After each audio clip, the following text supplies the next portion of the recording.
Há alguns anos publiquei em um blog uma coluna intitulada Diagnóstico Errado. Afirmava que é equivocada a ideia de que as dificuldades da indústria brasileira vêm de R$ excessivamente valorizado. Baseado nesse diagnóstico errôneo, o governo promoveu uma forte desvalorização da taxa de câmbio no ano passado. Os resultados: a produção industrial caiu 2,7% em 2022, e com o encarecimento dos produtos importados, a inflação de janeiro foi a mais alta desde 2015. Nos últimos 9 anos, a produção da indústria no Brasil cresceu em 7 e caiu em 2, 2019 e 2022, os únicos anos em que a taxa de câmbio média se desvalorizou. Se o problema é a cotação do real, por que a indústria sofre exatamente quando o problema diminui? Por que a valorização do câmbio, ainda que efetivamente aumente os desafios para a indústria, não é a causa original de suas dificuldades, mas sim consequência dos mesmos processos globais que têm causado tais dificuldades?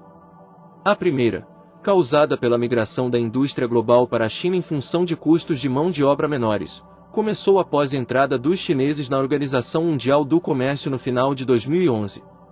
Desde então, a produção da indústria chinesa triplicou, a brasileira cresceu menos de 30%, ainda assim um ótimo resultado quando comparado à indústria dos países ricos, que encolheu.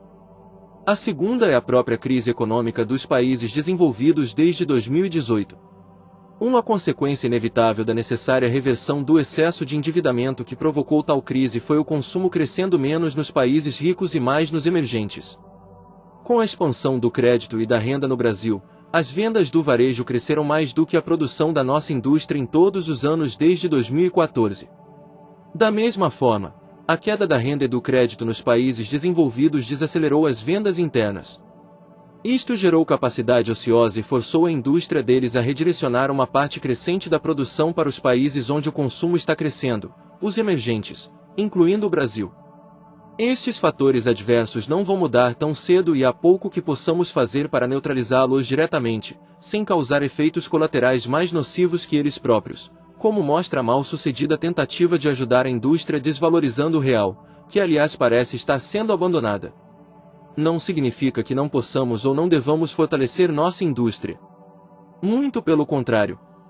Além das dificuldades causadas pela conjuntura externa, todos os setores da economia brasileira enfrentam obstáculos estruturais. A solução para infraestrutura ruim, impostos excessivos, mão de obra mal preparada, burocracia e tantos outros problemas está em nossas mãos, particularmente nas mãos do governo. Oferecendo isenções tributárias temporárias a alguns subsetores industriais e medidas protecionistas a outros, o governo divide e cala nossos industriais, mas não elimina gargalos estruturais. Em alguns casos, até os agrava. Encarecer a importação de componentes, por exemplo, além de aumentar o preço para os consumidores, piora a situação dos subsetores que os utilizam. Enquanto o setor privado brasileiro não se unir e exigir do governo um corte brutal de gastos e desperdícios, que permita a redução de impostos e libere recursos para mais investimentos em infraestrutura e educação, as dificuldades da indústria não vão passar.